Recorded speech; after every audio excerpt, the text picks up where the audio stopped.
Culdrose Air Day is a popular event that takes about 25,000 people, as far as I'm aware, that come in. They look at the way Culdrose operates on a day-to-day basis for how the naval services operate down here, and it just gives a behind-the-scenes look. We were given a great opportunity to display the blade and the nacelle from the turbines which are going down to Goonhilly wind farm when it's rebuilt this year. These are the first two components. We ambushed them on their way down to site.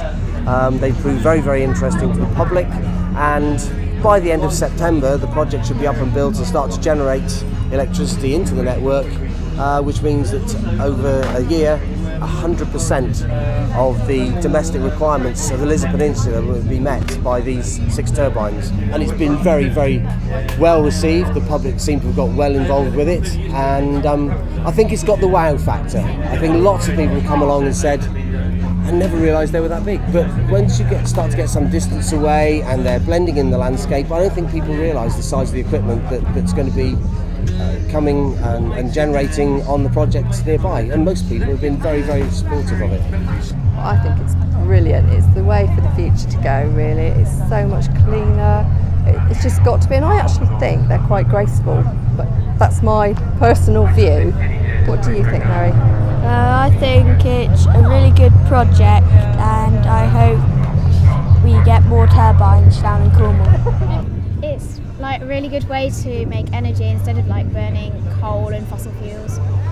So I think it's a really good idea that they've decided to put some wind turbines on the coast of the Lizard, because it will make it'll change something and probably make it a slightly better, greener place to be.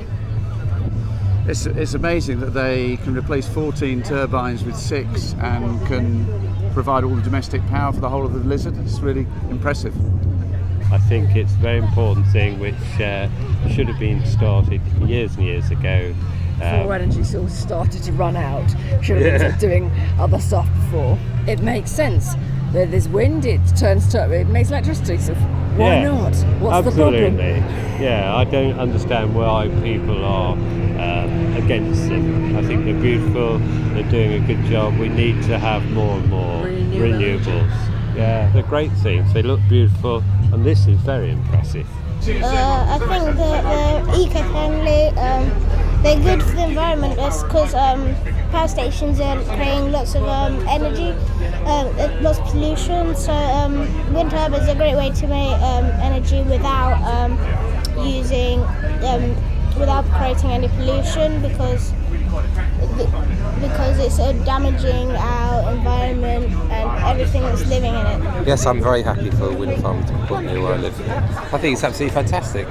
Yeah, I do. I'd much rather have those on the hills than a power station or something like that. If we want power, then we've got to look at alternative routes to go, so I think it's great. The reaction to Goonhilly has been absolutely fantastic, actually, and we've had a lot of great comments today. It's fascinating to see the components of the turbines up close and personal, because obviously usually they're 50, 60, 70 metres above them on the top of a tower, so to actually see how large these things are and how much power they can generate, I think a lot of people are finding it really fascinating. What's brilliant is people are saying they can't understand what all the fuss is about, and I think most people feel that way. It's just that unfortunately when the project's planned, people may feel that, but they don't necessarily let people know that's how they feel, and so it tends to be people who have got reservations about the project that make their feelings known to the planning committees and people who make a lot of the decisions. And I think it's important that the public increasingly get engaged in this debate about energy and the environment and so on.